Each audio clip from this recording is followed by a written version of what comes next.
Hello everyone, how's you all? Hope you all are doing great.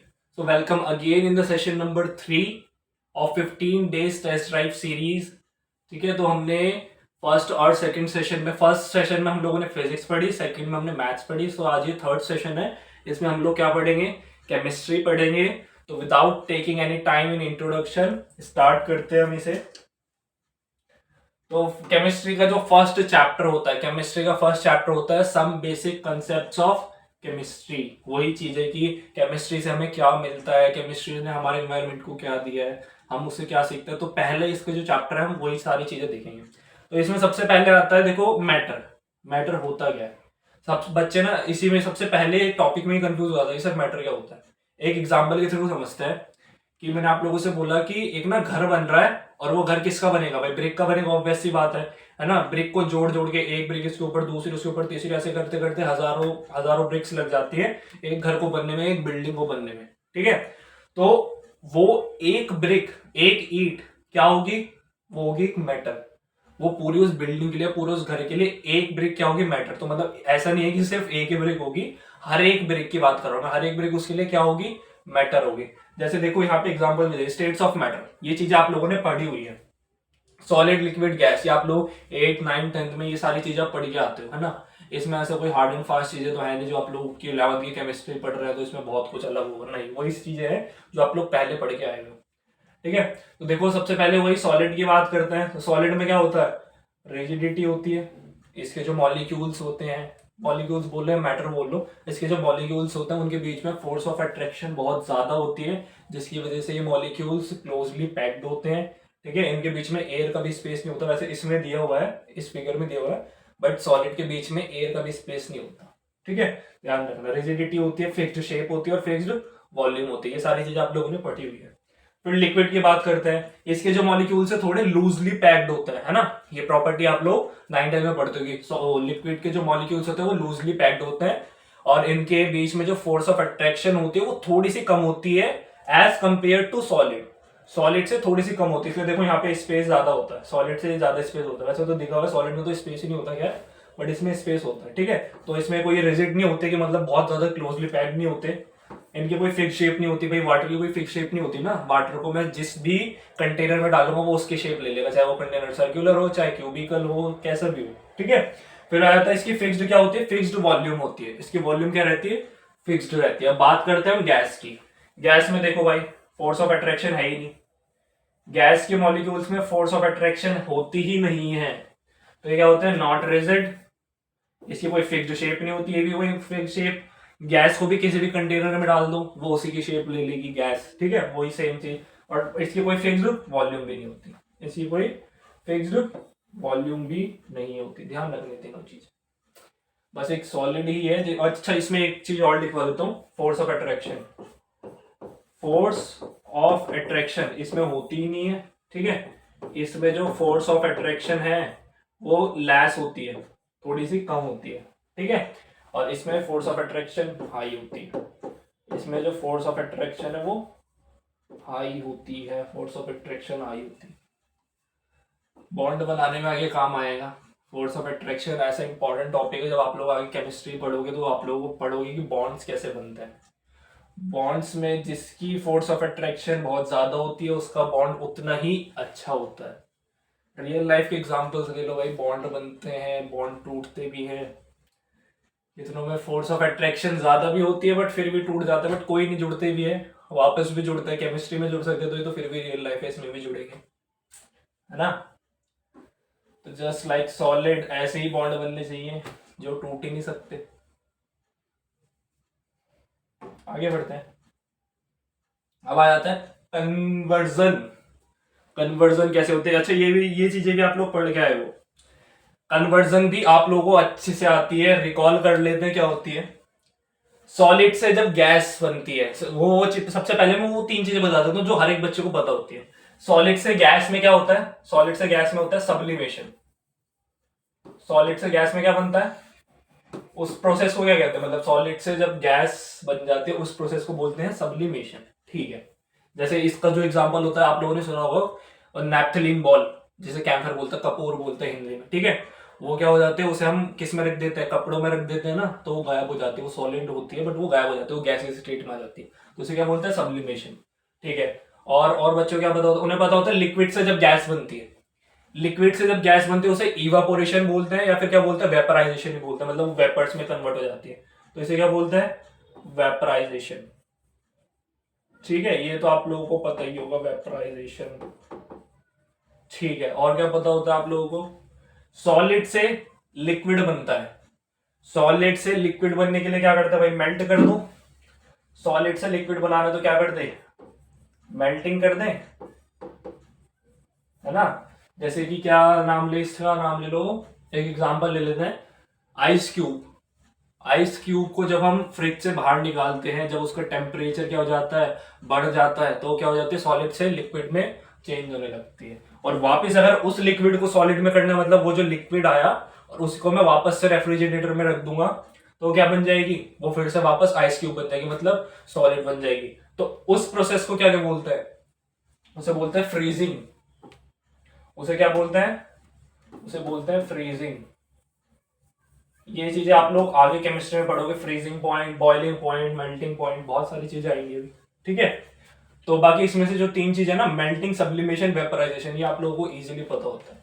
But जो बच्चे confuse होते हैं, एक तो ये फ्रीजिंग हो गया। गैस से लिक्विड किस में बनता है, जब गैस से क्या बनता है, लिक्विड बनता है। गैस से क्या बनाना है भाई, हमें लिक्विड बनाना है, हाँ, तो इसे क्या बोलेंगे, गैस से लिक्विड में कंडेंसेशन बोलते हैं। इसे क्या बोलते हैं, कंडेंसेशन। कंडेंसेशन, ठीक है। और गैस से सॉलिड बनाना है तो डीकम्पोजिशन बोलते हैं। क्या बोलते हैं उसे, डीकम्पोजिशन। डीकम्पोजिशन, ठीक है। ये हो गया आप लोगों का कन्वर्जन। ये भी सब कुछ आप लोग पढ़ के आए वो, इसमें भी मैंने कुछ अलग सी चीजें नहीं बताई है। ठीक है, तो अभी तक जो एक चीज मैं बोल सकता हूँ कि थोड़ी सी अलग बताई हुआ है, मैटर। और मैटर भी मेरे ख्याल से शायद आप लोगों ने पढ़ा होगा, नहीं पढ़ा तो आज पढ़ लिया। मैटर भी कोई ज्यादा मुश्किल नहीं है। ठीक है, तो कन्वर्जन हो गई, ध्यान रखना कन्वर्जन इंपॉर्टेंट है, आ जाती है 1 नंबर के क्वेश्चन में, और पूछी भी जाती है, मतलब नॉर्मली ओरली भी टीचर्स पूछते हैं। ठीक है, अब आ जाओ, हमें देखना है, इसमें आता है प्योर सब्सटेंस। प्योर सब्सटेंस कौन से होते हैं, पहले देखो कि सिल्वर, सिल्वर को एजी से डिनोट करते हैं, इसका केमिकल फॉर्मूला होता है।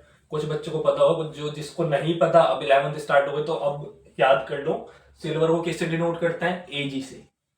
अच्छा, सिल्वर, मैंने बोला कि सिल्वर ना एक प्योर सब्सटेंस है। ठीक है, सिल्वर के अंदर कोई और मॉलिक्यूल होगा सिल्वर के अलावा, नहीं भाई, नहीं हो सकता ना। सिल्वर, प्योर सिल्वर की अगर मैं बात करूं, बिल्कुल प्योर, जिसके अंदर कोई, ऐसा हो सकता है कि सिल्वर के अंदर कॉपर का मटेरियल हो, सिल्वर के अंदर कॉपर का मटेरियल हो, पॉसिबल ही नहीं है। सिल्वर के अंदर गोल्ड का मटेरियल हो, पॉसिबल ही नहीं है। तो सिल्वर क्या है, प्योर सब्सटेंस है। ठीक है, दूसरी साइड हम देखते हैं वाटर। वाटर, वाटर का केमिकल फॉर्मूला क्या होता है, H2O।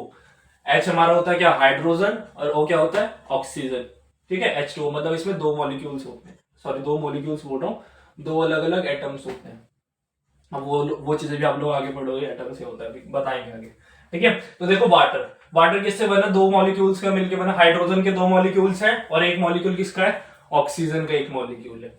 तो ये क्या बनाता है, वाटर। ये भी एक प्योर सब्सटेंस है। वाटर के अंदर और क्या होता है, वाटर के अंदर हाइड्रोजन और ऑक्सीजन के अलावा कुछ हो सकता है, नहीं। वाटर भी एक प्योर है। ऐसा थोड़ी कि पानी के अंदर मैं कुछ भी और चीजें पानी के अंदर से निकाल सकता हूँ, नॉट पॉसिबल, क्योंकि पानी क्या है, प्योर सब्सटेंस है। बट हम प्योर सब्सटेंसेस को फर्दर 2 टाइप्स में देखते हैं। अब एजी है, एजी सिर्फ एक एलिमेंट का बना, मतलब एजी एक प्रॉपर सिर्फ और सिर्फ सिंगल मॉलिक्यूल है। बट इसमें देखो 2 मॉलिक्यूल हाइड्रोजन के है और एक मॉलिक्यूल किसका है, ऑक्सीजन का। तो मतलब हाइड्रोजन और ऑक्सीजन 2 अलग अलग चीजें हैं, एजी एक ही चीज है।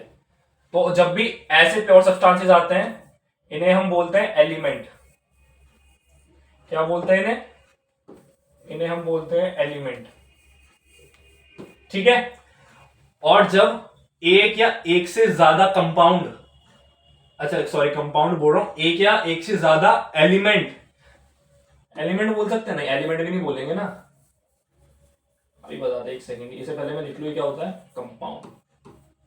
एक या एक से ज्यादा मॉलिक्यूल, एक नहीं सॉरी, 2 या 2 से ज्यादा मॉलिक्यूल जब आपस में मिल जाते हैं, तब आपस में कंबाइन कर जाते हैं, तो क्या बना लेते हैं, वो कंपाउंड बना लेते हैं।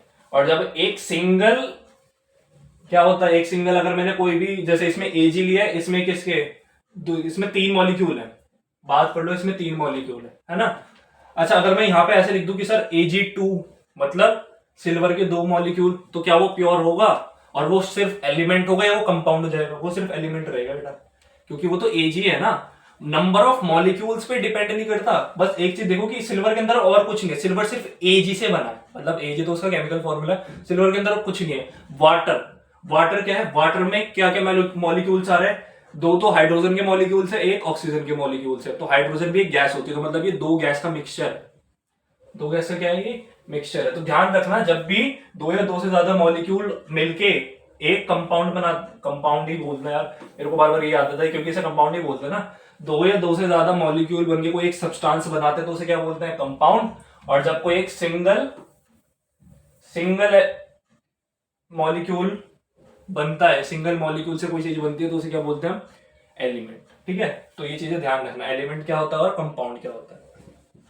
ठीक है, नेक्स्ट चीज देखते हैं, नेक्स्ट क्या है इसमें। नेक्स्ट आ जाता है आप लोगों के मिक्सचर्स। मिक्सचर्स ये भी पढ़ के आए आप लोग, होमोजेनस मिक्सचर क्या होता है, हेट्रोजेनस मिक्सचर क्या होता है, ये तो कुछ बताने की बात नहीं। होमो मतलब क्या होता है? यूनिफॉर्म। आप लोगों ने पढ़ा होगा 9th-10th में, होमो मतलब क्या होता है? यूनिफॉर्म। यूनिफॉर्म मिक्सचर मतलब कि अगर मैंने पानी में शुगर मिलाया, वाटर में अगर मैंने क्या मिक्स कर दिया? शुगर मिक्स कर दिया, तो क्या बन जाएगा? शुगर सॉल्यूशन बन जाएगा। अब मैं ऐसा कर सकता हूँ, इस शुगर सॉल्यूशन में से जो मेरे शुगर के पार्टिकल्स थे, मैं शुगर के पार्टिकल्स बाहर निकाल सकता हूँ? पॉसिबल ही नहीं है सर। मैं शुगर सॉल्यूशन में से शुगर के पार्टिकल्स बाहर नहीं निकाल सकता, पॉसिबल ही नहीं है। तो ये कौन सा हो जाता है? ये कैसा बन जाता है? यूनिफॉर्म मिक्सचर, या जिसे हम बोलते हैं होमोजेनस मिक्सचर। दूसरी साइड आता है हमारा हेट्रोजेनस मिक्सचर। हेट्रोजेनस मिक्सचर में मैंने क्या ले ली? सॉइल ले लिया, मतलब मिट्टी ले ली, प्लस वाटर हमारा H2। अब मैं इन्हें मिक्स करूंगा तो देखो यहाँ पे पार्टिकल्स अलग ही दिख रहे हैं। ये दिख रहा है ना, सैंड के पार्टिकल्स, सैंड के पार्टिकल्स अलग ही दिख रहे हैं। तो क्या मैं इसमें से सैंड के पार्टिकल्स निकाल सकता हूँ? कि अगर मैंने इन दोनों को, वाटर और सैंड को मिक्स कर दिया, तो मैं क्या इसमें से पार्टिकल्स निकाल सकता हूँ सैंड के? ऑब्वियसली निकाल सकता हूँ। तो ये कौन सा हो जाता है? Heterogeneous mixture. क्योंकि ये चीजें आप लोग 10th में बहुत अच्छे से पढ़ के आए हो, तो इस पर हम ज्यादा बात नहीं करेंगे, सिर्फ ये बेसिक सी चीज है, ये तो आप लोगों को पहले से ही पता है। ठीक है, और इसमें इससे ज्यादा कुछ है भी नहीं, इसकी प्रॉपर्टीज भी आप लोगों को पता होती है होमोजेनियस मिक्सचर और हेट्रोजेनियस मिक्सचर की। ठीक है, ये नॉर्मल सी चीज है। नेक्स्ट आ जाए। नेक्स्ट आता है भाई मास। सबसे ज्यादा कंफ्यूजिंग चीज है 11th क्लास में, जब बच्चे आते हैं उन्हें नहीं पता होता मास क्या होता है, मास क्या होता है, वेट क्या होता है। अच्छा, मास की ऐसा यूनिट बता दूं एक बार, यहाँ पे दी हुई है? नहीं, नहीं दी ना। मास की ऐसा यूनिट देख लो, मास की ऐसा यूनिट, मास की ऐसा यूनिट क्या होती है? मास की ऐसा यूनिट होती है केजी। ध्यान रखना भाई, मास की ऐसा यूनिट होती है केजी। और एक चीज और बता दूं कि जब भी हम कोई लेबोरेटरी टेस्ट करते हैं ना, लैब में जाके टेस्ट करते हैं, उसमें से हम कितने सारे केमिकल्स वगैरह मिलाते हैं, तो केमिकल का भी मास होता है, बट उसकी जो ऐसा यूनिट लेते हैं हम वो ग्राम में लेते हैं, क्योंकि उसमें ना बहुत ही छोटा सा, मतलब ये बहुत ही, ऐसा कह लो कि बहुत ही कम मात्रा में हम चीजें लेते हैं, मतलब बहुत ही कम मात्रा का क्या लिया है हमने? केमिकल लिया है, तो उसका जो मास होता है वो हम ग्राम में मेजर करते हैं, ना कि किलोग्राम में। बट मास की जो एसआई यूनिट होती है वो क्या होती है? केजी होती है। ध्यान रखना इस चीज का। और मास की डेफिनेशन देख लो, the amount of matter consist by a body. The amount of matter consist by a body, कि मतलब किसी बॉडी में कितने सारे मैटर्स हैं, कितने सारे मैटर्स आपस में कंबाइन हैं, उसका जो अमाउंट है उसे क्या बोलते हैं? मास बोलते हैं। ठीक है, और देखो आगे, फिर आगे देखो, आगे देखो फिर जरा, क्या नाम है? The amount of matter consist by body हो गया।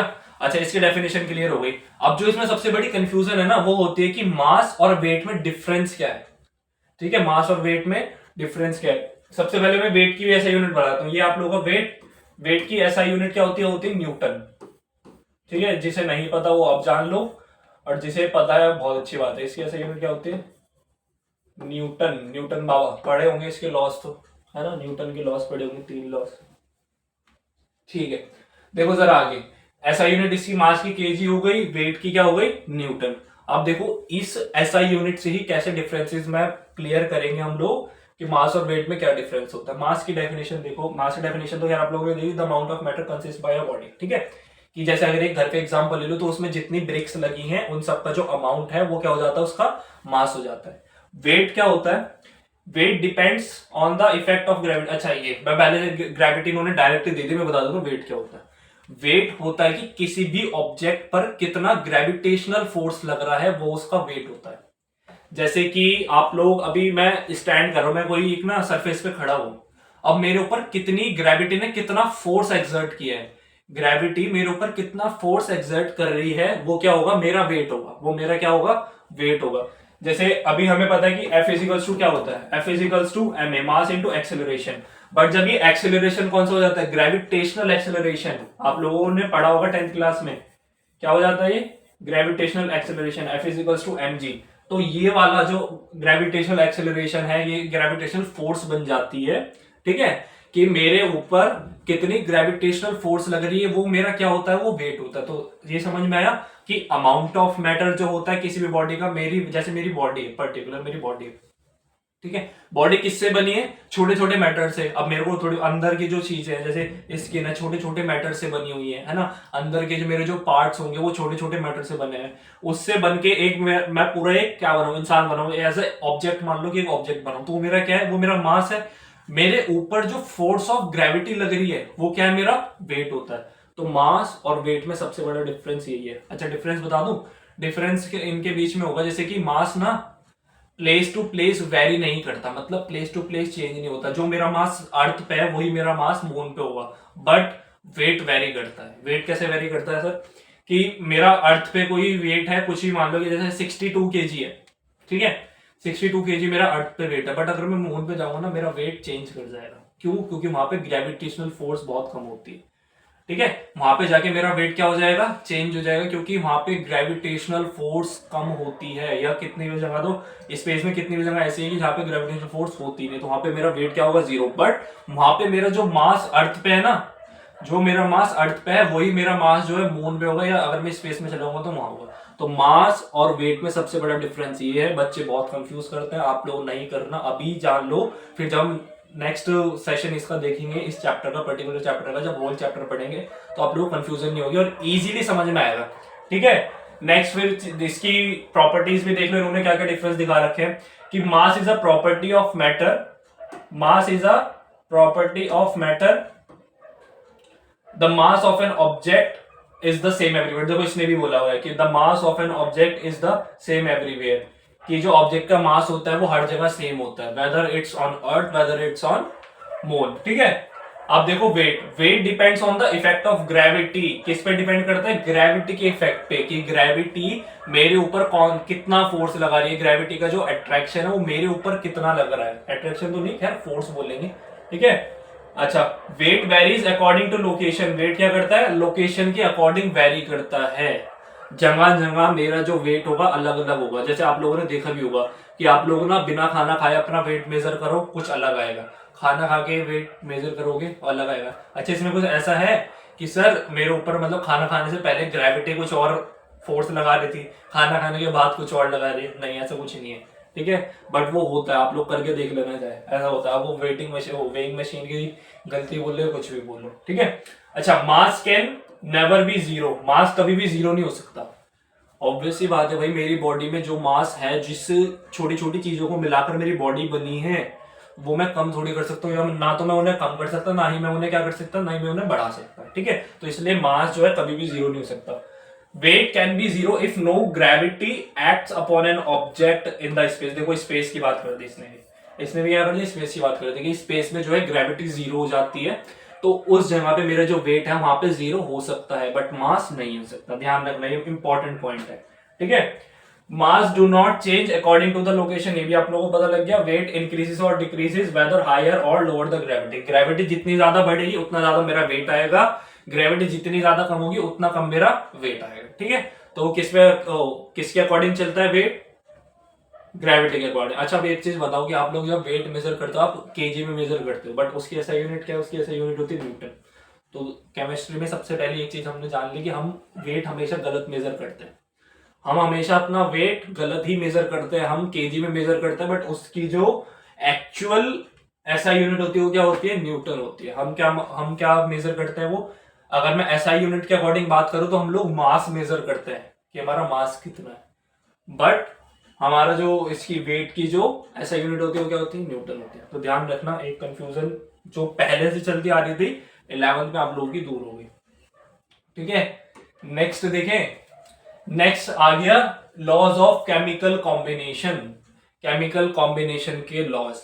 अच्छा, इसकी ना मैंने यहाँ पे डेफिनेशन नहीं दी, ये जब हम चैप्टर स्टार्ट करेंगे उसमें डेफिनेशन पढ़ लेंगे, बट एज अ एग्जांपल मैं आप लोगों को अभी बता देता हूँ कि थोड़ा थोड़ा बता देता हूँ कि होता क्या है। ठीक है, सबसे पहले देख लो law of conservation of mass. सबसे पहले होता है law of conservation of mass. भाई ये क्या होता है, ये तो आप लोगों को पता है कि मास can neither be created not be destroyed. ये आप लोग पहले से पढ़ के आ रहे हो, है ना, कि मास क्या होता है। Law of conservation of mass simple सा लॉजिक है कि मास को ना तो हम क्रिएट कर सकते ना ही हम उसे डिस्ट्रॉय कर सकते, और यही चीज हम पीछे भी पढ़ रहे हैं। ठीक है, अभी पिछली स्लाइड में भी हमने यही देखा कि मास ना तो कभी जीरो हो सकता और ना प्लेस टू प्लेस वेरी करता। तो वही सेम चीज है कि मास can neither be created not be destroyed. ठीक है, नेक्स्ट देखो लॉ ऑफ डेफिनेट प्रोपोर्शन। अब इसे अच्छे से समझना, लॉ ऑफ डेफिनेट प्रोपोर्शन होता क्या है।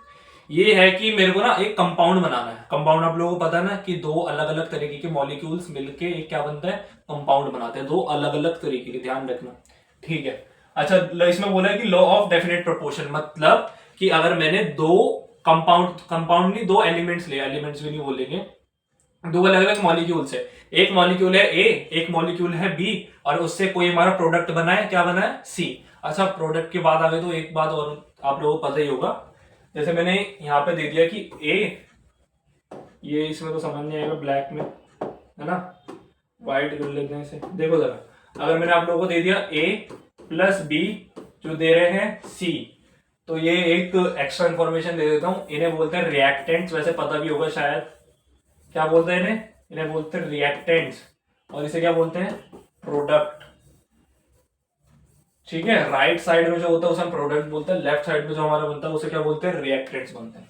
तो अगर मैं बात करूं कि मेरे दो मॉलिक्यूल्स है, दो मॉलिक्यूल्स को मिला करके मैंने कोई एक सब्सटेंस बनाया, जैसे मान लो कि हाइड्रोजन के हाइड्रोजन के पर्टिकुलर दो मॉलिक्यूल्स हैं और एक ऑक्सीजन का मॉलिक्यूल्स है, दो अलग अलग तरीके के मॉलिक्यूल्स हैं, बट हाइड्रोजन के दो हैं और इसका ऑक्सीजन का एक है। अगर मैं बात करूं इससे मैं क्या बना रहा हूं, H2, मैंने क्या बनाया, H2O बनाया। बट अभी देखो ये इक्वेशन जो है बैलेंस नहीं है ना भाई, इक्वेशन बैलेंस है, अच्छा ये बैलेंस है H2, अच्छा अभी तो बैलेंस है अभी, बट इसमें एक चीज, अच्छा अगर मैं O2 ले लू, ऑक्सीजन के भी दो मॉलिक्यूल्स ले लू, तो आप लोग देख रहे हो मेरे को यहाँ पे क्या करना पड़ेगा, O2 H2O2 पेरोक्साइड बना देगा। तो O2 बाद में लेंगे, नेक्स्ट एग्जांपल में बता दूंगा। अच्छा एक चीज देखो कि मैंने ना H2 लिए और ऑक्सीजन लिए, और यहाँ पे क्या बन रहा है, देखो H भी दो, H के दो मॉलिक्यूल्स बन रहे और ऑक्सीजन का दो मॉलिक्यूल्स बन रहे, तो 2:1 का रेशियो देख लो आप लोग, 2:1 का रेशियो, और यहाँ पे भी वही सेम चीज है।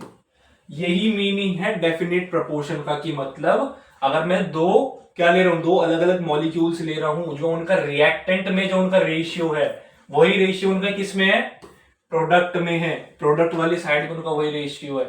तो ये क्या होता है, डेफिनेट प्रोपोर्शन। सिंपल सा लॉजिक है कि मतलब जितने मैंने, ऐसा मान लो कि मैंने ना क्या ले ले, एग्जांपल ले ले कि मैंने चाय बनानी है, मेरे को क्या करनी है, मैंने चाय बनानी है, तो मैंने उसके लिए कुछ कितना पानी ले लिया कि 1 लीटर, 1 लीटर तो बहुत ज्यादा है, बहुत सारी चाय बनी, चलो एग्जांपल ले लो कि आप लोगों को बहुत सारे लोगों के लिए चाय बना दी, तो 1 लीटर आप लोगों ने क्या लिया, पानी लिया। ठीक है, और उसमें क्या नाम है, और जो भी आपने चीनी वगैरह चाय पत्ती ऐड करी, फिर मैं अभी सिर्फ बात करता हूँ पानी और दूध की। ठीक है, तो 1 लीटर पानी लिया, अब वो इवापोरेट भी होगा, है ना, इवापोरेट भी होगा, फिर मैंने उसमें क्या डाला, दूध भी डाला, तो इनकी कोई एक मैंने बोल दिया कि फिक्स्ड रेशियो डाल दिया, कि जैसे मैंने 1 लीटर पानी लिया था उसमें से उसका 50% पार्ट क्या हो गया, इवापोरेट हो गया। तो मैंने क्या लिया, मैंने आधा लीटर फिर उसमें दूध डाल दिया, तो फोर्थ से 1 लीटर चाय बनेगी। तो आप लोग देख रहे हो कि आधा लीटर पानी और आधा लीटर दूध डाल के मैंने क्या बनाया, 1 लीटर चाय बनाई है। तो देख लो उनका फिक्स्ड प्रोपोर्शन था कि हाफ लीटर मेरा क्या था, वाटर था, हाफ लीटर मेरा मिल्क था, और उससे मैंने 1 लीटर ऑफ क्या बनाई है, चाय बनाई है। तो फिक्स्ड प्रोपोर्शन, डेफिनेट प्रोपोर्शन का मतलब इतना ही है कि दो मॉलिक्यूल सेम रेशियो के जब आपस में कंबाइन करते हैं तो क्या बना दे, एक फिक्स्ड प्रोपोर्शन में एक सब्सटेंस को जनरेट करते हैं, प्रोड्यूस करते हैं, बनाते हैं। ठीक है, ये हो गया हमारा इसका लॉ ऑफ डेफिनेट प्रोपोर्शन। अब आ जाता है लॉ ऑफ मल्टीपल प्रोपोर्शन, ये भी इंपॉर्टेंट है। मल्टीपल प्रोपोर्शन देखो, मैंने जैसे बोल दिया मल्टीपल प्रोपोर्शन के लिए, ये हमारा H2, ठीक है, O है, ये क्या बनाता है, H2O बनाता है। अब यही दो मॉलिक्यूल्स, मतलब यही सेम मॉलिक्यूल्स क्या बना सकते हैं, हाइड्रोजन परऑक्साइड भी बना सकते हैं। क्या बना सकते हैं, हाइड्रोजन परऑक्साइड, ये होता है हमारा हाइड्रोजन परऑक्साइड, हाइड्रोजन परऑक्साइड। ठीक है, देखो जरा ये क्या होता है कि इसका मतलब है दो अलग तरीके के मॉलिक्यूल्स ने एक सब्सटेंस बनाया वाटर, दो उन्हीं मॉलिक्यूल्स ने, उन्हीं सेम मॉलिक्यूल्स ने क्या बनाया, एक सब्सटेंस बनाया हाइड्रोजन पेरोक्साइड। तो मल्टीपल प्रोपोर्शन का मतलब समझ में आ रहा है। अच्छा इसे थोड़ा सा अगर मैं बैलेंस करने की भी बात करूं, तो अगर मैं यहाँ पे, अच्छा यहाँ पे हो ना बैलेंस, तो ये बैलेंस है, दो हाइड्रोजन के मॉलिक्यूल्स है, दो ऑटो के मॉलिक्यूल, हाँ ये भी बैलेंस है, चलो बैलेंस ही है वो सारी इक्वेशन, बैलेंसिंग का भी बात नहीं है। ठीक है, तो एक चीज देखो कि ये जो रेशियो है, इनका कुछ रेशियो होगा, उससे ये चीज बनी, इनका अलग रेशियो होगा, उससे ये चीज बनी। तो देख रहे हो कि मॉलिक्यूल्स तो सेम है सर, दोनों जो हमने दो रिएक्शंस कराई हैं, इन दोनों में रिएक्शंस में मॉलिक्यूल तो सेम है कि दो हाइड्रोजन के मॉलिक्यूल्स ले लिया, एक ऑक्सीजन का ले लिया, यहाँ पे दो हाइड्रोजन के ले लिए और दो ही ऑक्सीजन के ले लिए। तो इन दोनों ने एक अलग सब्सटेंस बनाया, उन्हीं दोनों मॉलिक्यूल्स ने एक अलग सब्सटेंस बनाया।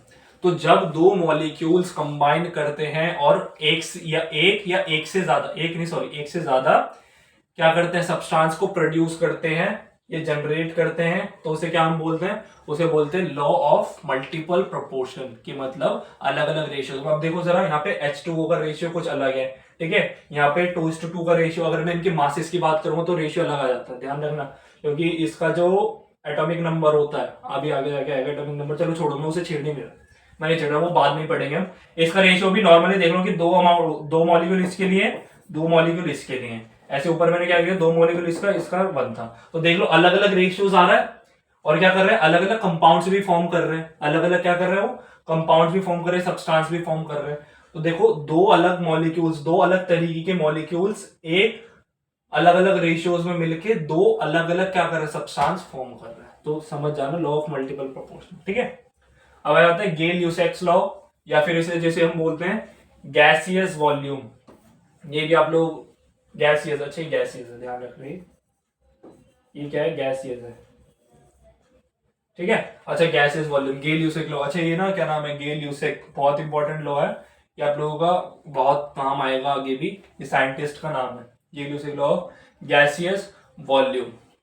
अब देखो इसमें होता क्या, इसमें क्या होता है, गेल ल्यूसेक लॉ ने क्या बताया कि हमारा जो, जैसे कोई भी नॉर्मली गैस है, उसे मैंने किसी कंटेनर में फिल कर दिया, तो वो एक फिक्स्ड वॉल्यूम में आएगी। जैसे हमने शुरू में ही पढ़ा था, जब मैं गैस की प्रॉपर्टीज पढ़ता हूं, तो इसमें हम लोगों ने क्या पढ़ा था कि गैस जो है फिक्स्ड वॉल्यूम होती है गैस की, अच्छा फिक्स्ड वॉल्यूम नहीं होती, सॉरी एक बार चेक कर लेते, फिक्स्ड वॉल्यूम नहीं होती ना भाई गैस की, नो फिक्स्ड वॉल्यूम, ठीक है।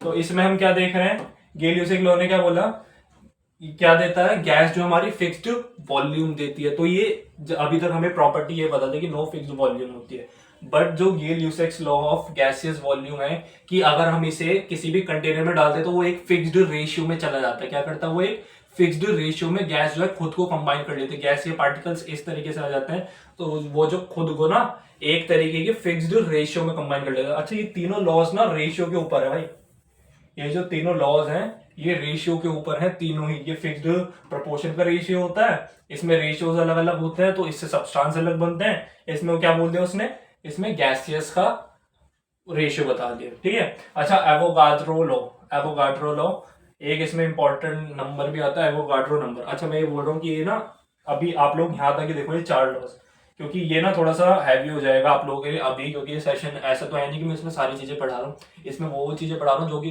ज्यादा इंपॉर्टेंट है, बट मैं चाहता हूँ कि एवोगाड्रो लॉ को ज्यादा टाइम दूं, अच्छे से पढ़ाऊं, क्योंकि ये काफी इंपॉर्टेंट लॉ है, और इसमें ना नंबर, एवोगाड्रो नंबर आता है, जो आप लोगों की केमिस्ट्री में तो यूज होगा ही होगा, फिजिक्स में भी यूज होता है बहुत ज्यादा, ठीक है, जिसकी कोई एक पर्टिकुलर वैल्यू भी होती है, एवोगाड्रो कांस्टेंट होता है, एवोगाड्रो लॉ का नंबर भी आता है, ठीक है।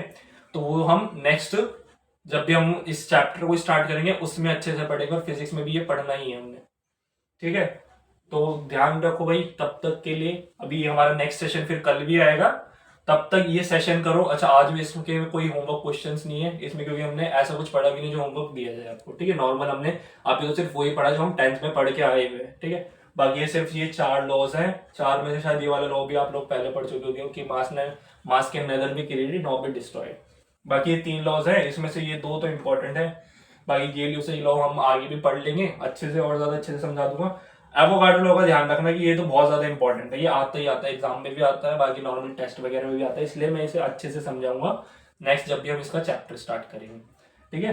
तो कल की वीडियो आके जल्दी से देखना, सबसे पहले तो ये वीडियो देखो, अच्छे से इसके कॉन्सेप्ट समझोगे, केमिस्ट्री कैसी है, कैसे हमें स्टार्ट करना है, ठीक है। तो कल की वीडियो का इंतजार करना, तब तक के लिए bye bye and stay tuned.